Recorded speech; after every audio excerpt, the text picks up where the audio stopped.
Secretary of State for Environment, Rural Affairs and anything else that you want to be. And food, that's the other one. Yes, mustn't forget that. And Ella Whelan has a much simpler job title, columnist for Spiked Online. Is that what we call you? And convener of the Battle of Ideas Festival. Convener of the Battle of Ideas Festival. And David Simmonds, who will be joining us, I'm assured, is a Conservative candidate. So they are here to answer your questions, 0345 6060 973. On your radio, on Global Player, and Play LBC. leading Britain's conversation. This is LBC. From Global's newsroom at 8 o'clock, Nigel Farage claims Britain is broken and is pledging that Reform UK will become a real opposition to a Labour government. There are some ambitious tax and spending plans, but their policies are focused on immigration. Belinda DeLucy, Reform UK's education and family spokesperson, told LBC that's an important issue. It's been voted on time and time again and ignored. Not just ignored, the Conservative Party have chosen to do the opposite, and therefore it feels like they've taken immigration away from us as something that can be voted on, and we want to bring it back to the table. Labour says it wants to renegotiate parts of the Brexit deal, while the Tories are warning again about Labour's tax rises. The SNP says it can end austerity in Scotland, and the Liberal Democrats want to extend rural fuel duty relief. A man who murdered a former teacher after luring him to a flat in Edinburgh using a fake profile on a gay dating app has been jailed for at least 22 years. 29-year-old Paul McNaughton killed Peter Caution in 2022. And starting tomorrow, Nick Ferrari will be hosting 2 exclusive phone-ins with Sir Keir Starmer and Rishi Sunak on LBC. The full details for Global's biggest ever general election plans are at lbc.co.uk. In the city, the FTSE 100 has closed down 4 points at 81.42. The pound buys $1.26 and €1.18. LBC weather: patchy rain in the far north tonight, largely clear in the south and the east, and a low of 5 degrees. From Global's newsroom for LBC, I'm Daryl Jackson. This is LBC from Global, leading Britain's conversation. Cross Question with Iain Dale. Hello, a very good evening. It's 2 minutes past 8 on LBC, and if you're watching us on Global Player, you can see that we are back in our Westminster home for the foreseeable future anyway. Now, on the panel tonight, answering your questions, Steve Reid, Labour's Shadow Environment Secretary, David Simmonds, Conservative candidate, Juliet Davenport, founder and former chief executive of the clean energy company Good Energy. She's the author of the book The Green Startup, and Ella Whelan, columnist for Spiked Online, and also creator, no, not creator, that's Claire Fox, isn't it? Kill you for that. Yeah, I know. Convener of the Battle of Ideas. Convener of the Battle of Ideas. Yeah, I never cross Claire Fox. That's my mantra anyway. Right, the number to call and the WhatsApp number is 0345 6060 973. You can text 84850 and you can say to Alexa, send a comment to LBC followed by your question. And as I say, please do watch us on Global Player. Call 0345 6060 973. Tweet at LBC. Text 84850. Cross Question with Iain Dale. This is LBC. Let's go to our first caller. It's Robin in Whitehaven. Hello, Robin. Hello, Ian. My question is, if Labour get the supermajority, which the polls are predicting, will that be damaging for democracy, and will it push people to the Reform Party in 2029? So if Labour get a supermajority, which is a word that I think Grant Shapps has invented, isn't it? Because I've never heard of that before. The polls are that's what the polls are predicting. Will it be damaging for democracy, and will it push more people to reform in 2029? Ella Whelan.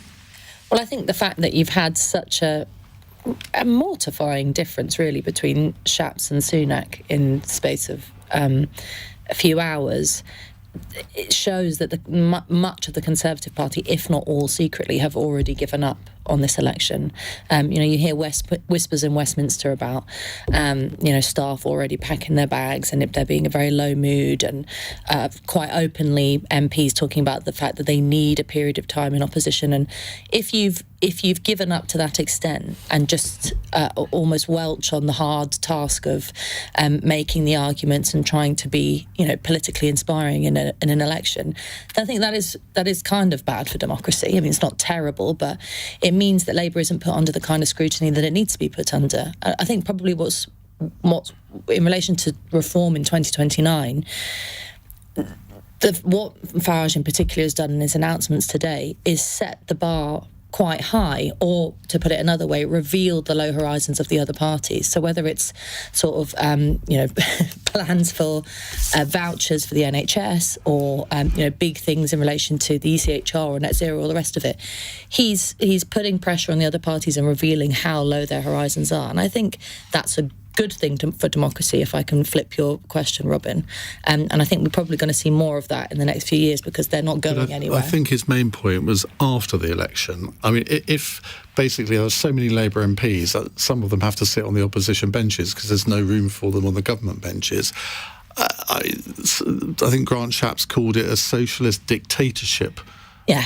I mean, stretching it somewhat. But stretching it completely. It's not healthy for democracy if you probably have a 200 or 300 majority, is it?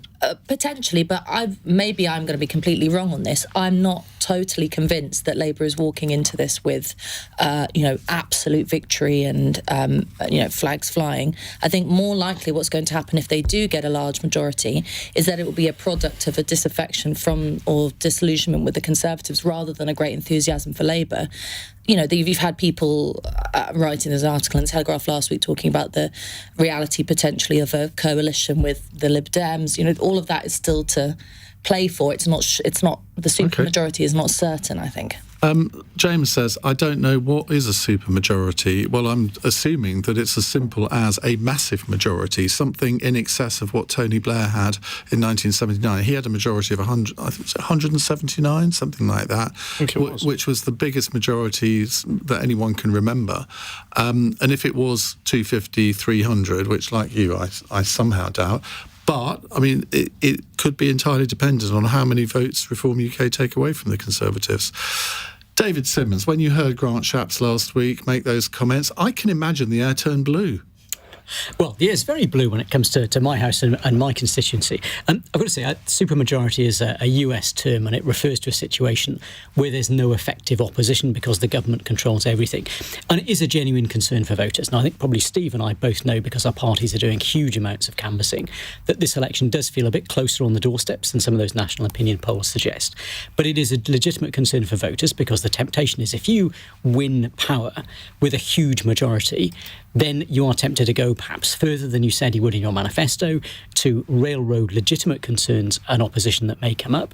And for communities that may not welcome everything that's in that manifesto, their voice and their opportunity to oppose things like development of more housing on the Greenbelt, or the way that policing is deployed, or the direction of education, those objections, those legitimate concerns can be lost.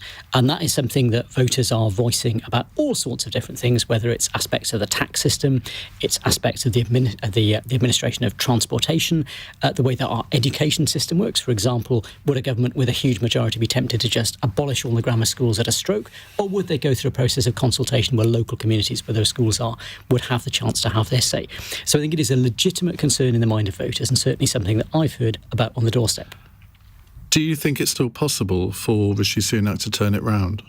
The path to victory is narrow, but I think we've known that since the start. But I think, again, I mean, Steve and I, we've been in local government for a long time as well, so we know that elections are quite funny things, and there are lots of different reasons why voters are concerned about the potential impact. People who might be inclined to support the Conservatives of a Labour government with a big majority, and I know Labour are equally concerned about people who support them taking this for granted, or in fact the leaching away of support because of issues like the way that the party has handled Gaza, things like VAT on private school fees, which in a constituency like mine with 6 independent schools is a big issue for lots of mums and dads. So all of those things will be factors in each local election, in each contest, and voters will be influenced by them. Steve, what do you make of the idea of a supermajority? Well, No one's cast a single vote yet. I'm amazed how people Some seem people to... have actually Just handed. Very, very few people have cast their votes. Yet. Let me rephrase that. And just to draw level with the Conservatives, Labour's got to get the biggest swing since the Second World War, bigger than Tony Blair achieved when he won in 1997. Hardly any votes have been cast yet. So it astonishes me that so many people are standing up and telling me that they know the result, because I don't know the result, and many people haven't yet decided how they're going to vote. Now, what I do know, because I've been, like David, knocking on doors up and down the country, as well as in my own patch in South London, this is a country that is crying out for change. I think the country is fed up with the chaos we've had from the Conservatives. I can see why people would be attracted to what Labour is proposing: more police on the streets to tackle antisocial behaviour, more teachers in the classroom to give our kids a better chance in life, cutting energy bills because of the cost of living crisis by investing in clean energy. All of that is attractive, but so far not enough people have, hardly anybody has voted, and this election is not concluded. I do worry when I hear the likes of Grant Shapps going out and saying, Labour's already won, or Farage. They're trying to deter people from voting to try and make it sound as if change has already happened. It hasn't. But and do if you think people that don't was go out and vote, change will not come? Do you think that was a deliberate thing that Grant Shapps said, that he'd thought about it in advance, or it had even been agreed with Conservative campaign headquarters? Because with what Grant Shapps had said, their line was, look, we have full confidence in Grant Shapps. So it looks to me like it's a new strategy to make it sound like it's a done deal. You don't need to go out and vote. Everyone that wants change has to vote for change, or you'll get stuck with tourism. But there is that problem, isn't there, that I remember back in 2001, everybody knew Tony Blair was going to get a second term, and the turnout in that election, I think, was the lowest of any general election for decades. It's either 59 or 61%, something like that, because people just didn't sort of think they needed to vote. Now, he still did get a very big majority, but that's the risk that you run, that complacency can set in, isn't it? Well, and I think the Tories are trying to fuel that idea of complacency, or that change has already come, because they've launched various policies that have had absolutely no impact, because people look at the Tory record and it's been catastrophic, so they don't believe what they're saying about the future, and they're looking at Labour and it sounds more optimistic. Now, the Tories are finding they can't beat that, so now they're trying to tell people, well, the election's already over, you don't have to go and vote, and they hope they can sneak in that way. So anyone listening to this, go out and vote on the 4th of July. Do not think this is a done deal. If you don't vote for change, you don't get change. Juliet?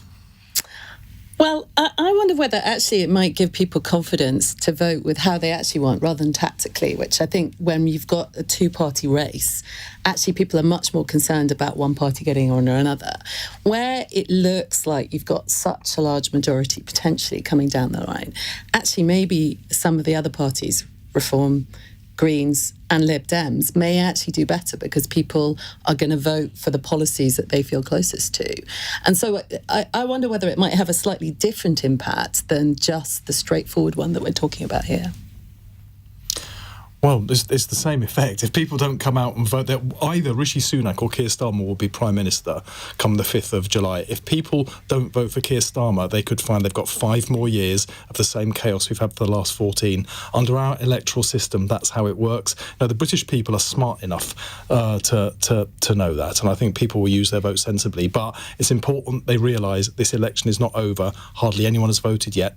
Get out and vote, because democracy is one of the most precious things we have in our society. Well, obviously, Steve, you're going to disagree with me on this, but I think it's commonly known, well, anyway, a lot of people I talk to suggest that the difference between Labour and the Conservatives, at least in, the last 5, since the 2019 election, the difference has been narrowing and narrowing. I mean, if you think there's similar, issues, similar ideas around COVID, there was no pushback very little pushback on any of the policies from the government around that. On immigration, some of the rhetoric might be different, and you might have caused a little bit of trouble around the Rwanda plan, but generally you're kind of in this, in the same realm. There's, in particular, Keir Starmer's move of the party rightwards, away from the whole Corbyn idea and more towards a kind of sensible centrism, combined with Rishi Sunak's quite boring technocrat sort of role, means that actually, the suggestion that a Labour Party getting in with a big majority, a super majority, would mean a radical shift from what we have today on the 18th of June or whatever it is, that I think is kind of mistaken as well, because we are not, you've used the word change a lot. There might be a few little changes, but actually generally in terms of ambitions around things like education or childcare or even immigration, you're not that different. You're a little bit different. I don't agree with that at all. I know you wouldn't, because that's your job, but you're not. We've got the longest waiting lists for the NHS that we've ever had. 7.5 million people, almost the equivalent of the entire retired population of the United Kingdom. 40,000 additional appointments every week. I mean, an awful lot to those 40,000 people who get to see a GP every week. Or for people that are struggling to pay their energy bills, Labour transitioning to clean energy, wind, wave, solar, nuclear, not just so that we can clean up the climate, but also cut people's energy bills, is real help with the cost of living. We've had nothing like that for 14 years. This is change that will make a difference to people's lives.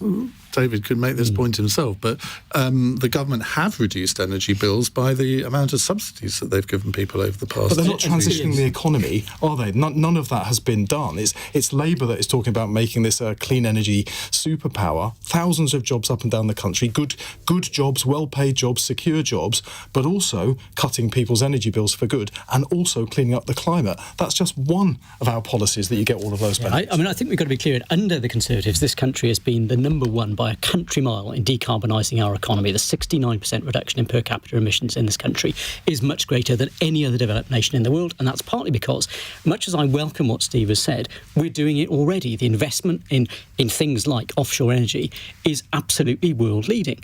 And there are lots and lots of complex reasons why people are a bit uncertain about this election. And I know what I'm hearing for a lot of people on the doorsteps is that they're concerned because they hear the Labour Party talking about change. They look at what we are saying in my party. They say, right, you've got a plan. Some of it we like, some of it we don't like, but we understand what it means. We understand that it's delivered half the youth unemployment that we inherited from the last Labour government. There are 4 million more people in this country in work. That supports health, it supports well-being, it supports the finances of households, addresses child poverty. Why is it that you saying that there, and I don't know whether I can speak for everyone else on this panel, but that's the first time I've heard a Conservative Party representative say that. But that is a real achievement if you've halved youth unemployment. Absolutely fundamental, and we can see it's had a transformational effect on the opportunities that are available, in particular to young people in this country.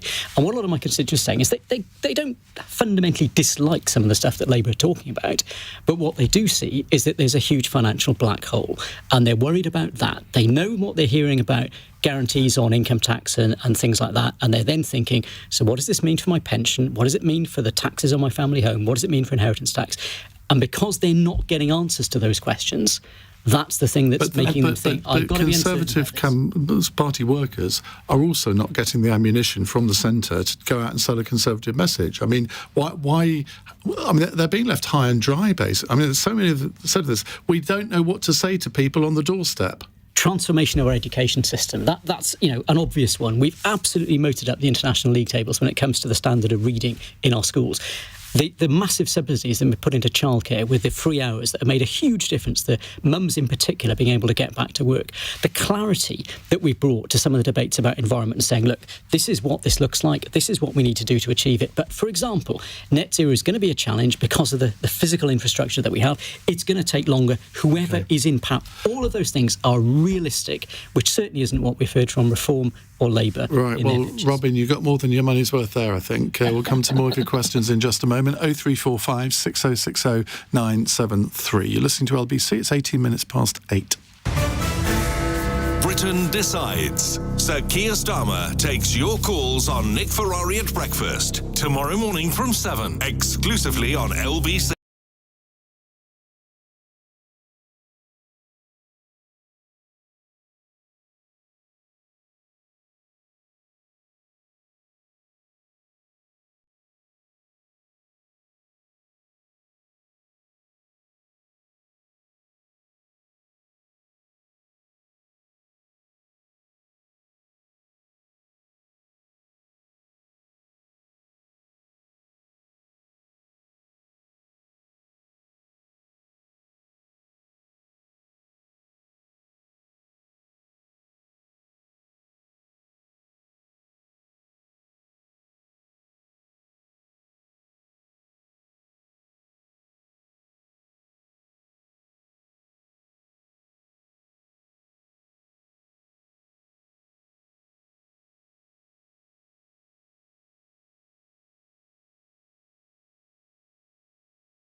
leading Britain's conversation. Cross Question with Iain Dale. Alexa, send a comment to LBC. 8:20 on LBC. With us on Cross Question tonight, Steve Reed, Labour Shadow Environment Secretary, David Simmonds, Conservative candidate, Juliet Davenport, founder and former Chief Executive of Good Energy, and Ella Whelan, columnist for Spite Online and convener of the Battle of Ideas Festival. Let's take a text question from Michael in Oxford. Nigel Farage says this should be the immigration election. He admits his party is not going to win the election.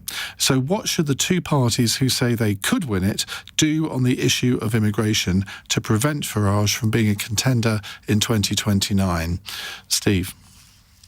Well, I mean, one of the reasons this is an issue is that for the last 4 general elections, the Conservatives promised to cut immigration, and after each of those elections, immigration went up, and people are now seeing small boats coming across the channel, people losing their lives, criminal gangs profiting from that kind of exploitation, and there's a sense that the country's lost control of our borders under the Conservatives. So Labour is proposing to set up a border security command, using our secret services, working internationally to smash the criminal gangs at source. That is the way that we deal with this James problem. Cleverly, if he were here, would be saying, "Well, we're already doing all of that." They're not involving the secret services. We've got one of the best in the world, and they're not involving them in this project. What they're doing is what they're doing is they are wasting £250 million, is it, they've spent so far on sending one person to Rwanda. Even if they sent everybody that they could possibly send to Rwanda, it would be less than 1% of all the people that are coming into the country. Not a deterrent to somebody who's prepared to risk their lives crossing the channel to then find they've got a 99% chance of staying if they get here. It's a gimmick, and people see through the gimmick. You can take that money and you can take the £8 million that the Conservatives are spending to put people in hotels for years, £8 million a day to keep people in hotels. Use that to beef up the number of caseworkers that we've got dealing with these cases, and then remove those who have no entitlement to stay here, rather than leaving them in hotels for year on end. The Conservatives have no policy on immigration. They have only a gimmick. And Nigel Farage, I'm afraid, is feeding off that. But if people want change, it can only come by voting for change with a Labour government. But you've also promised to cut immigration, just like you say the Conservatives have for the last 4 elections. That's right, and we've outlined how we're going to do it. The Tories have got a gimmick and we've got a plan. It's very different. All right, that's illegal immigration. What about legal migration? Because the economy needs immigrants.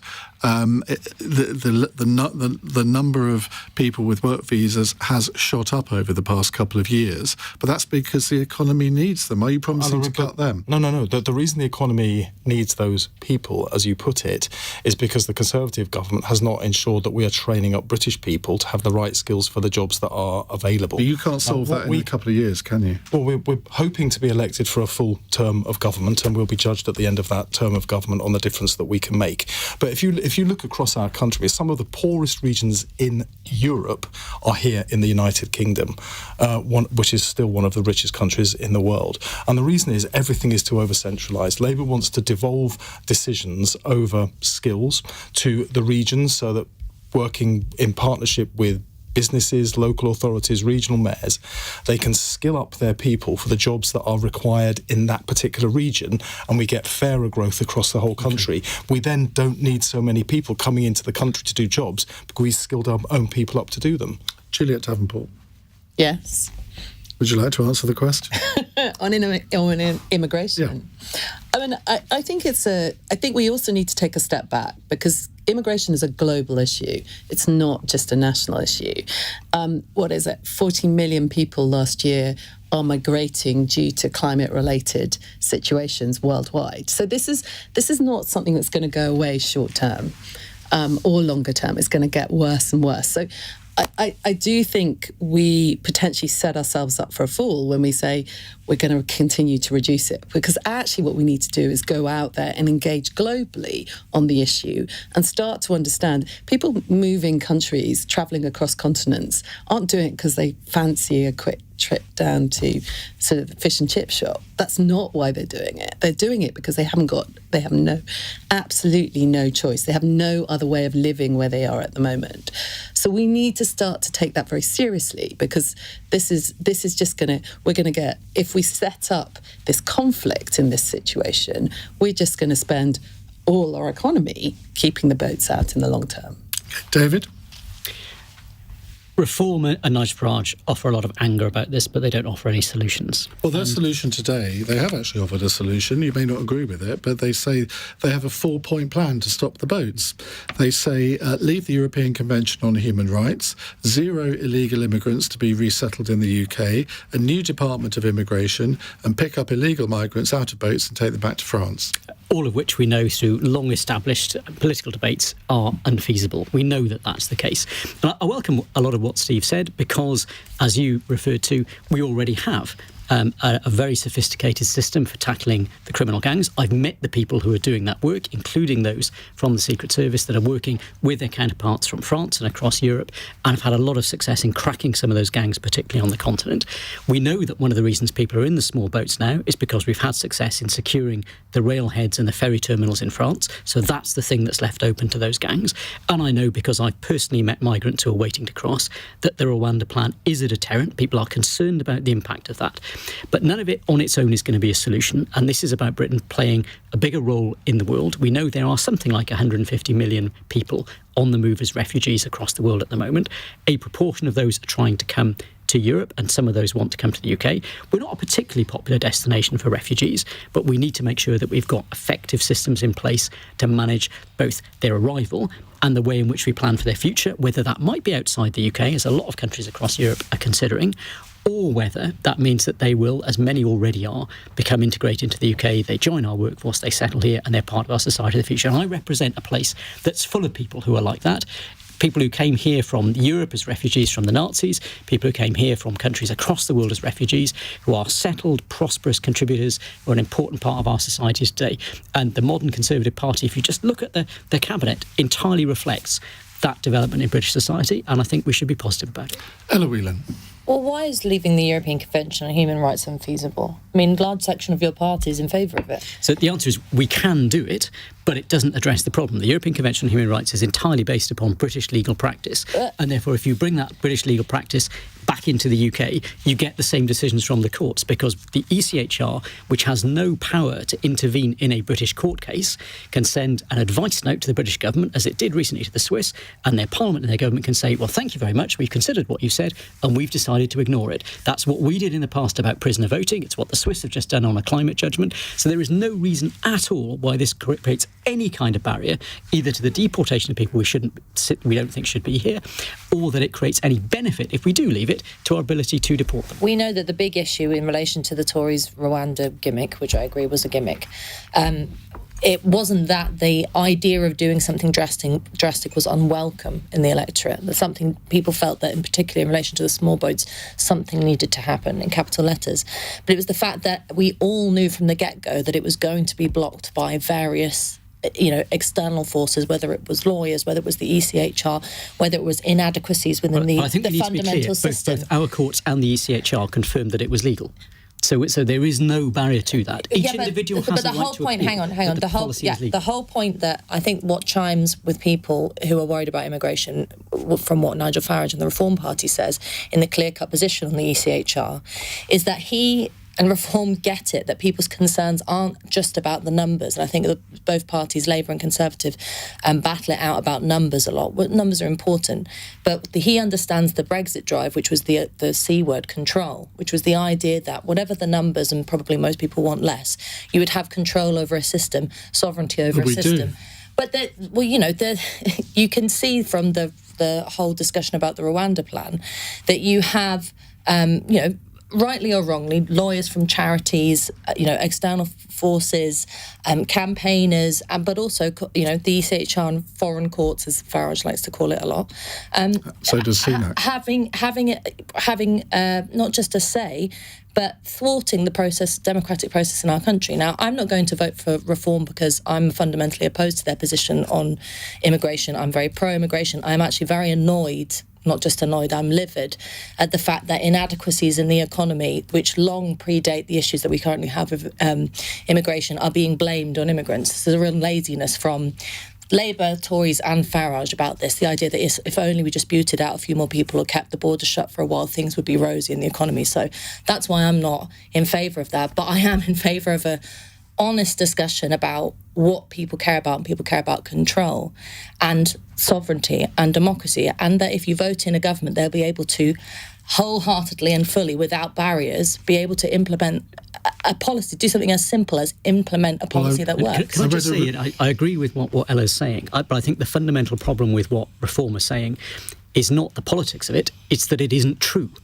The ECHR is not a barrier, and these things that we're talking about have already been found to be legal by our own courts. Why haven't you been able to put in a policy that works, that even half works? Well, the policy has been implemented, and we've seen now the decisions of the courts are it's taken you months and months and months and months and months to do something that you pretty much know you've got a huge support for in the electorate. It could have been, even in the run-up to election, this could have been a real vote winner for you guys to just get through something that worked properly, that had the system working properly, and you weren't able to do it. So either you're admitting that you're incompetent, or there must be something else going on. There are people's human rights at the heart of this as well, and I think any compassionate society, and I've got to say my experience when out canvassing is, whilst people are concerned in general about immigration, they like all the immigrants that they personally know that live in their community, that we need to make sure that we have a system that is compassionate as well as robust. I was saying earlier in the programme that the areas that tend to be anti-immigration are areas that really don't have many immigrants in them at all, and that they have this sort of concern that is not related to their own lives, but how they perceive other people's lives. Just quickly before we go to the news, Tom says, can you please challenge wild statements, this is referring to you, Julia, that migration is driven by climate change? No, part of migration is driven by climate change. So when we're talking about... Tiny part. No, 40 million is if you think about why somebody from, whether it's Albania or Sudan or, anywhere, most of the time why they're leaving and, as you say, being forced to leave because they can't make their lives work, is not because of climate change, it's because of poverty and a lack of resources and a lack of opportunities. I mean, that... and that. But what do you think climate change is going to do? I mean, if you have salination of land... Hang on, we're dealing with what's reality at the moment, which is that you have... And also... Yes, it is reality at the moment. The ugly point is that we are dealing with reality at the moment. So when you get salination of land, so people cannot grow food, they move. When you get droughts that go on for years, which is related to climate change, they move. And so this is based on data internationally, looking at where people are moving due to climate related. Not all migration is related to climate related, completely agreed, but there is a significant amount. And as we increase the temperature, we're at 1.5 degrees increase in temperature. As you put more heat into the system, which is our planet, you're going to see more and more of these events happen, and we will get more. Okay.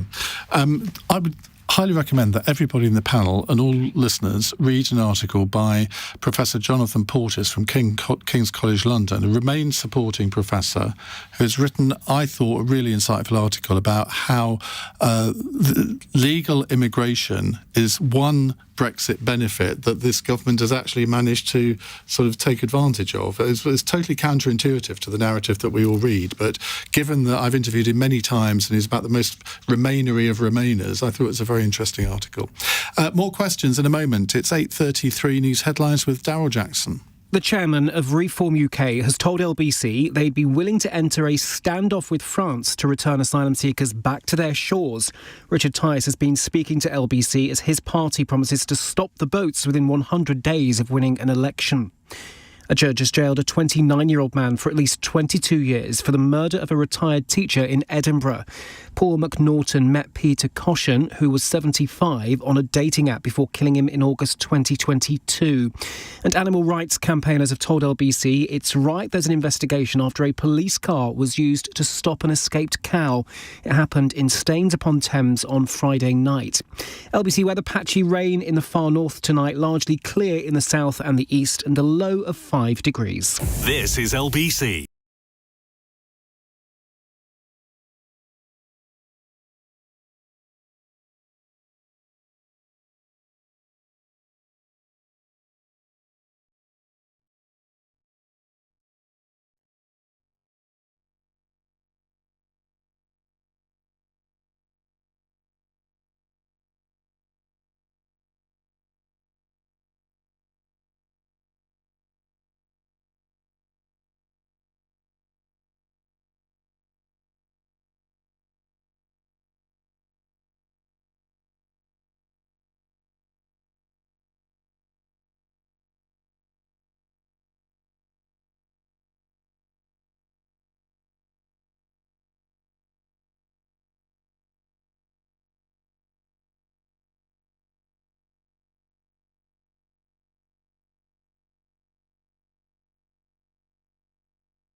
Last Question with Iain Dale on LBC. Call 0345 6060 973.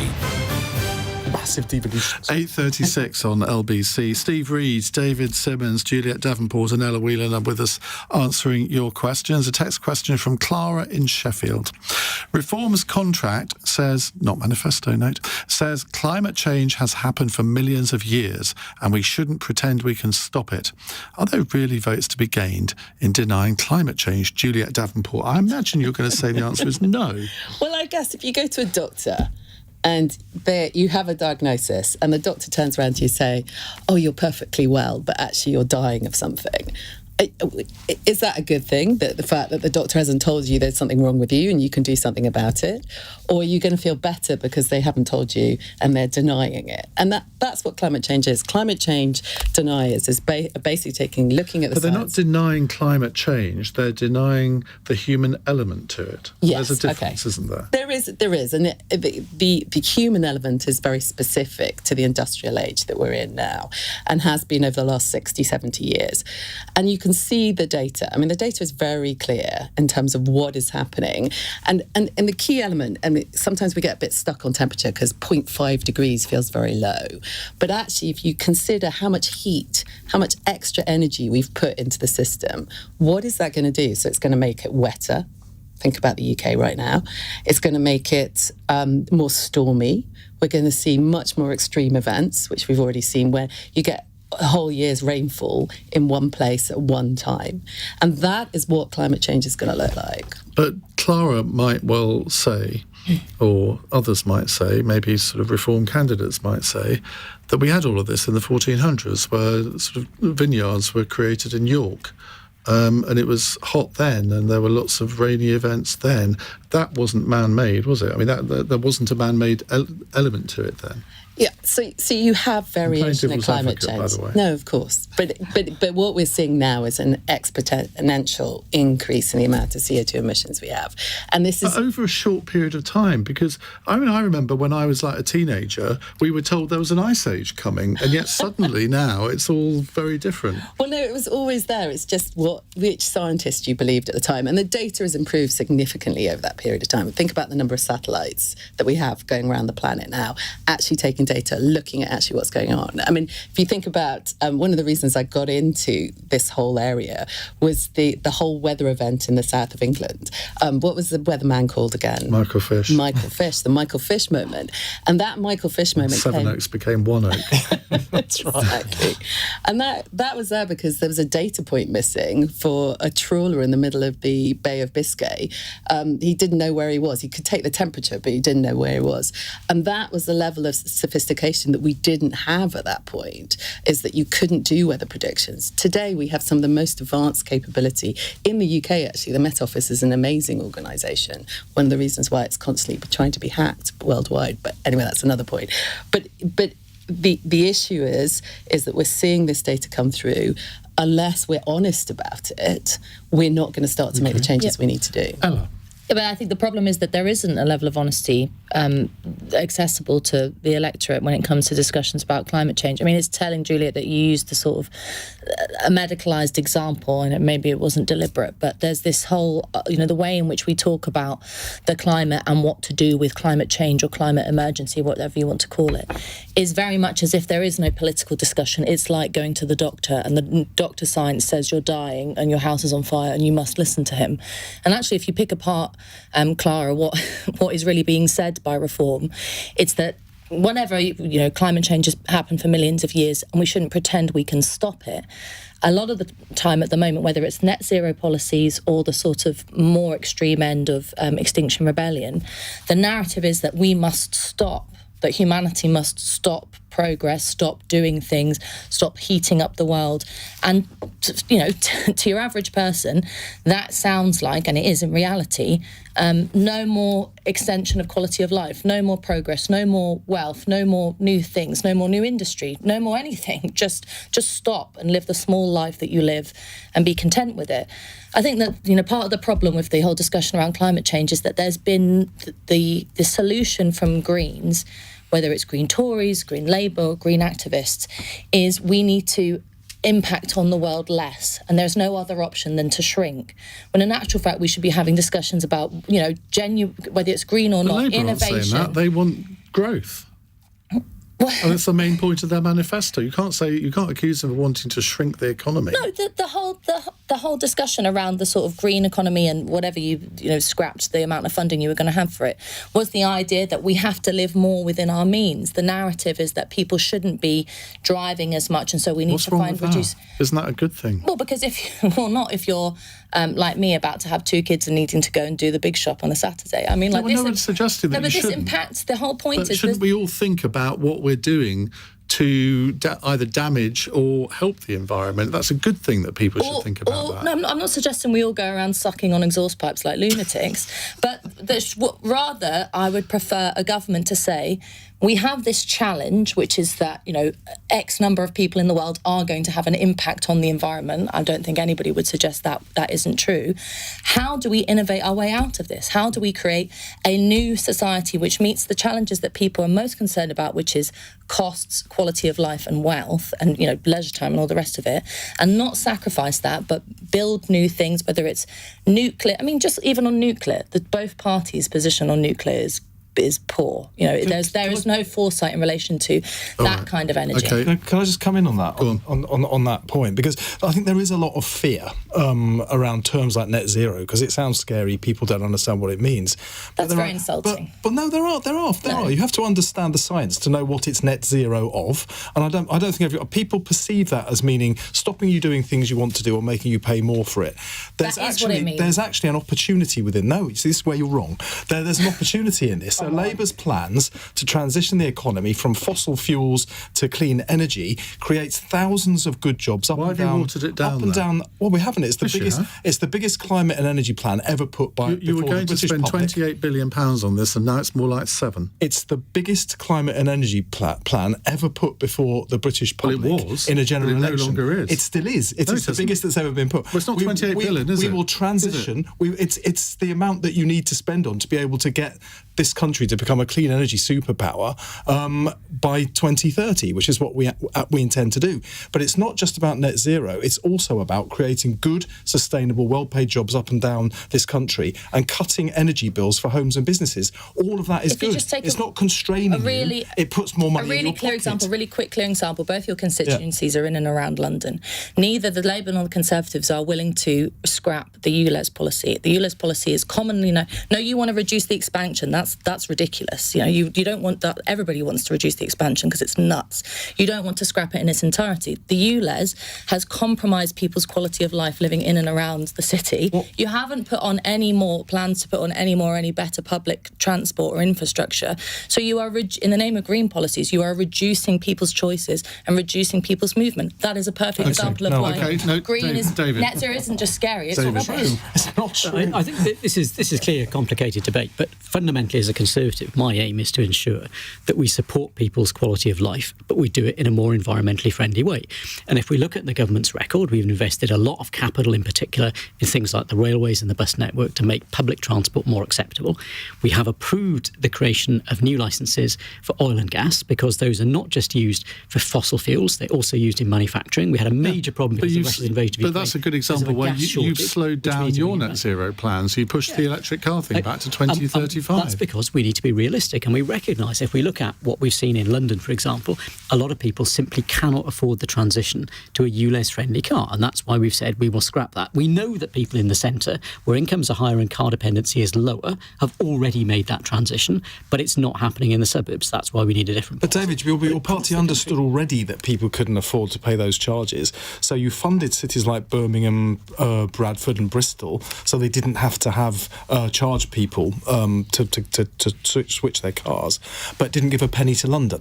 That was a naked political but that's plot not the case. to try and undermine Sadiq Khan ahead of the London mayoral elections. It had nothing to do with net zero or clean air. Billions of pounds in bailouts, and he's certainly not very popular in the suburbs, but it's part of an overall strategy that says, how do we support people's quality of life? And if we look at the decisions the government's made, even on things like mining coke, coke is not simply a fuel for furnaces, it's a reagent that's used in producing steel, and having our own domestic supply enables us to do that that important strategic thing. So that isn't simply a narrow environmental friendliness or otherwise decision. It's about making sure that we support those strategic industries. I think Claire Coutinho, the Energy Minister, admitted that issuing the new licences for mining more oil from the North Sea doesn't cut a penny off people's household bills. Transitioning to a clean energy, but the extra supply will reduce overall pressure on supply. No, it doesn't. Transitioning to clean energy, because it's sustainable, will create much more cheaper energy than drilling in the North Sea, which damages our move towards saving the climate. Samuel says, any time a Tory speaks, I stop listening. Well, you continue with your lovely little echo chamber, Samuel. And someone here says, Iain, I really like you, but aren't you the one that's given up on an electric car, or do you still have one? Yeah, I did give up on my electric car. I now have gone back to a diesel car for perfectly good reasons, which I have got into on many occasions, but I won't hear. And Ian says, OMG, Ian's back. I had no idea. You've made my day. You're easily pleased, Iain, is all I can say. It's 8:47. This is LBC.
Required.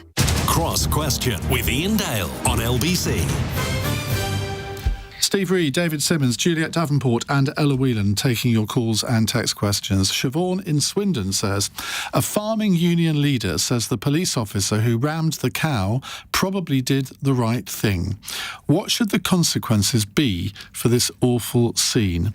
Now, the NFU's Hugh Broom has defended the Surrey police officer who was driving the car which hit 10-month-old calf Bo Lucy in Staines on Friday night. That officer has now been removed from frontline duties while Surrey Police investigates the incident. Judging by the amount of time that's been spent talking about this incident over the last 3 days on this radio station, we're now going to be called Leading Britain's Cow. Steve Reed, farming is under your remit. I couldn't actually bring myself to watch the video of this. Could you? Actually, no. I sort of turned it on, but then I turned it off again. I read the description of what was going on, and I heard what people were saying had seen it, and it sounded like the car launched at the animal at 30 miles an hour twice, and people are rightly horrified by how that looks on the video. The animal's welfare surely has to play some part in this. I'm pretty sure it would have been terrified. It would have been in an urban environment it wasn't familiar with. But I don't know what happened. I don't know why the police would have done that. I don't know what threat it may have posed to people that I'm not aware of. Well, it wouldn't have posed any threat. I come from a farming background. I've dealt with cows and heifers like this one, and you don't do that sort of thing to control. I mean, it on the face of it, it's horrific, and it was sickening to me. And it's a danger. They are not a danger to people. I mean, I don't know how one call to the RSPCA could have told them that a cow is not a danger to somebody. Well, I mean, I'm horrified like anyone else at just reading the descriptions of it without even, What should happen to the officer? Well, I think it's right that they've been suspended and there's an investigation. That's the right thing to do. You should conduct an investigation to find out why they did what they did and what welfare legislation may have been breached by this. Loose cattle can be an issue in my patch, and I know the police have had to deal with it, but I don't really understand why this course of action was followed, and I agree with Steve. I think there needs to be an investigation. We need to see what it was that motivated the officer to behave in this way, what he thought was going on at that situation. The police already have processes in place for dealing with that, and I hope that they will follow that through. Ella?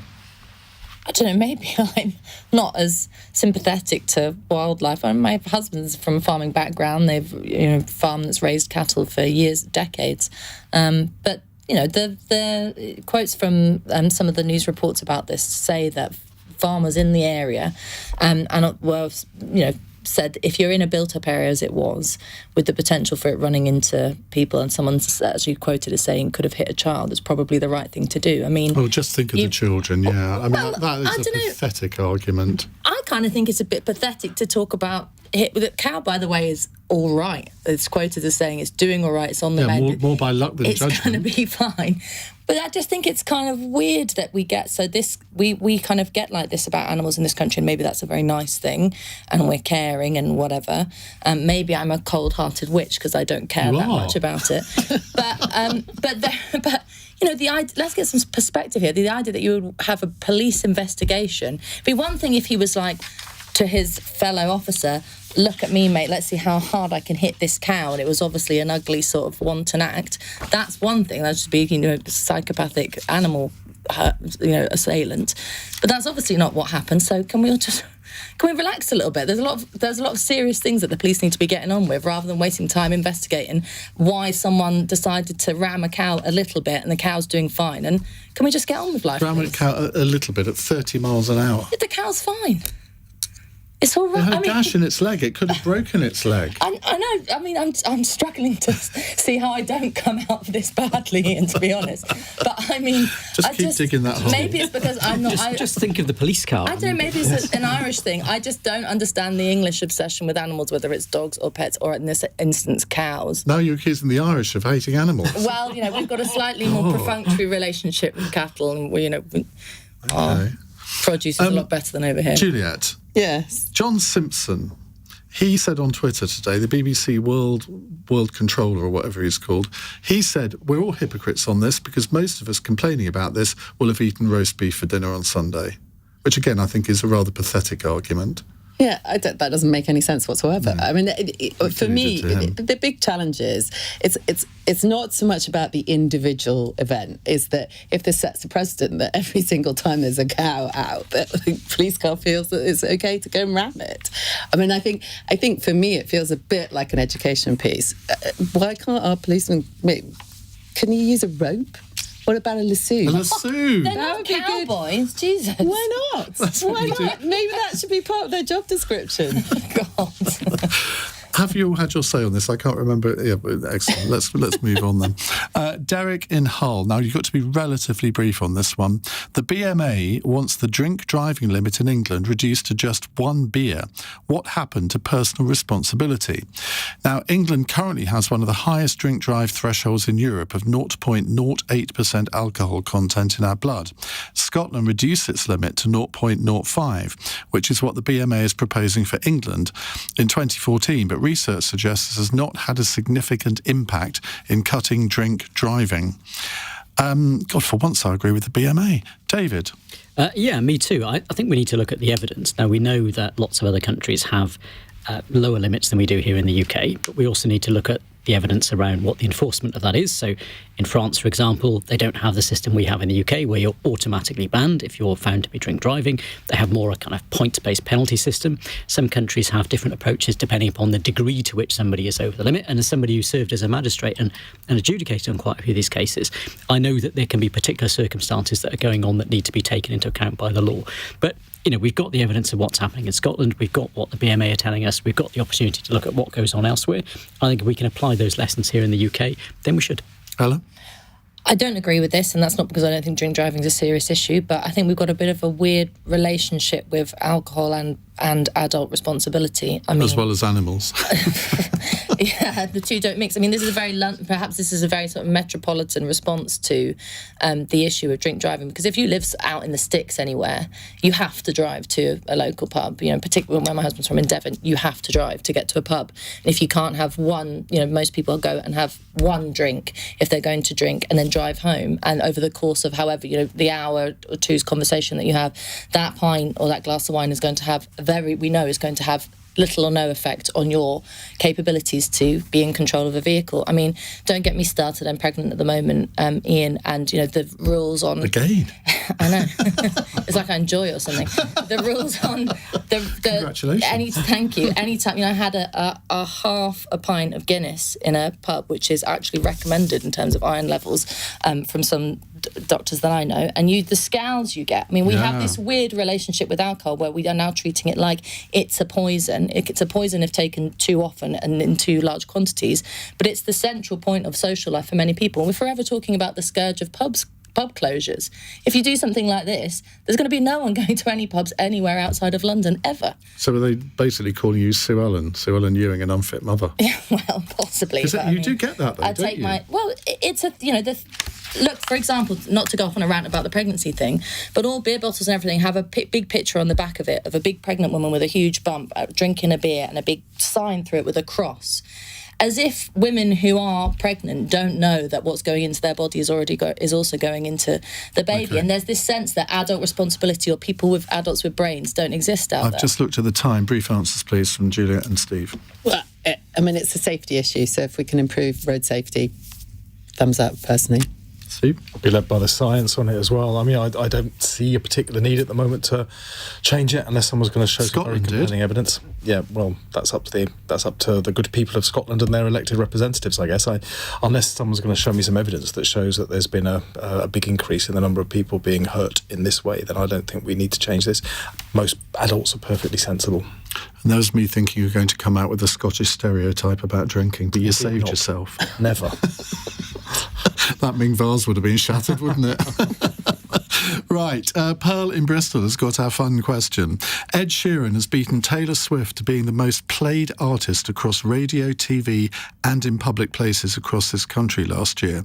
But if it's while you're out delivering election leaflets or just pottering around at home, who is your most played artist? Steve? Well, actually, I asked Alexa which artist do I play the most. I can't remember the formulation I used, and it played Kylie. So, and I've got tickets for Kylie the weekend after the election. I'm sorry, I am a stereotype, but it's been a constant through my life, Ian. And I still like Kylie. So I was at somebody's birthday party where Kylie was the cabaret act. Oh my God! I was at the front of the dance floor, the actual Kylie. Wow. I was at the front of the dance floor, and somebody whispered in my ear, "Do you realise we're 6 feet away from Kylie's bum?" It's David Cameron. Juliet. Oh God! I've got that image in my head. I can't think of anything else now. That's just a bit grim. Sorry. Dua Lipa. Oh, love I like Dua Lipa. I love the Dua Lipa BBC News 24 theme. Have you heard that? No, I haven't. It's the BBC News music with Dua Lipa singing over the top of it. Find it on YouTube. You'll love it. Okay. Ella? The Pogues. It's always the Pogues. Whether you're electioneering or walking to the shops, there's no one who does the kind of foot-stomping thing better. David? My music has to be child-friendly. My kids love Elton John. Happily, he's from my constituency, but I think I'm still standing as the current favourite. Okay. Thank you to all... I can't think of anything to say to that one. Thank you to all four of you, Steve Reed, David Simmonds, Juliet Davenport and Ella Whelan. Coming up in the next hour, we're going to talk about Kylian Mbappe, because we don't really do sport on LBC, but we do when it's a footballer suggesting to the people of France how they should vote in their general election. Now, I think it's really interesting that in this current election, none of the parties, with the possible exception of Nigel Farage, have deployed celebrities to endorse them. He's got Holly Valance, who I gather was on Neighbours or Home and Away or something like that. I'm wondering whether you think that you could be influenced if your favourite celebrity said to you, vote Labour, vote Conservative, vote Lib Dem. I'd like to say vote Reform UK, I suspect, apart from Holly Valance. Do you think celebrities should stay out of politics? 0345 6060 973. On your radio.